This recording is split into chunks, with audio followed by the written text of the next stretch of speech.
Welcome to Terror on the Prairie, our series on outlaws that shaped Oklahoma.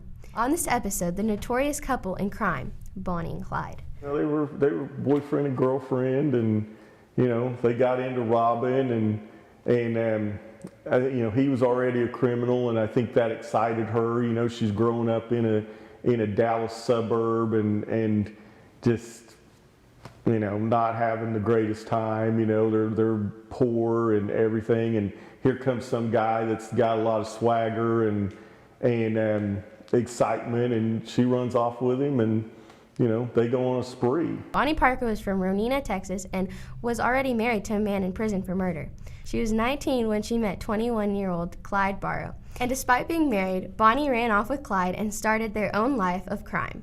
I think the reason they end up being outlaws is because they've run out of options. There's no jobs, or the jobs that they can find, they can't make enough money, and they can make more money by bootlegging or burglarizing homes, or robbing banks or stores or whatever. And it was an easier way for them to be able to survive during these harsh economic times. It was the Great Depression, and crime seemed like easy money to Bonnie and Clyde. But they didn't just rob banks and people. The couple left a trail of bodies in their wake. They were bad people. I said good things about Pretty Boy Floyd, but I don't know if there's really good things to say about Bonnie and Clyde, because they were cold-blooded killers. Bonnie and Clyde are often portrayed as a romantic outlaw couple, two young people in love on the streak of terror. But at the time, their crimes didn't make national news.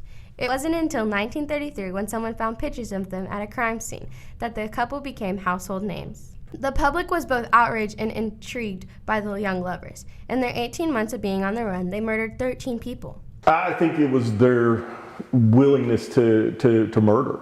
I think that's what really got them the most notoriety, is that they,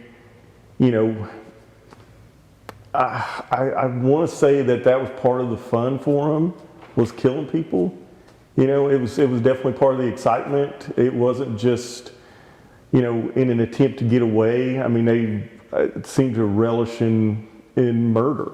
One of those murders was a constable from Miami, Oklahoma. The couple abducted and wounded the police chief of the town as well. But the law caught up with Bonnie and Clyde on May 23, 1934, and after one of the longest and most colorful manhunts of time, Bonnie and Clyde drove into an ambush. Officers opened fire on their car, shooting more than 150 bullets into the vehicle, killing the outlaw couple and putting an end to their reign of terror.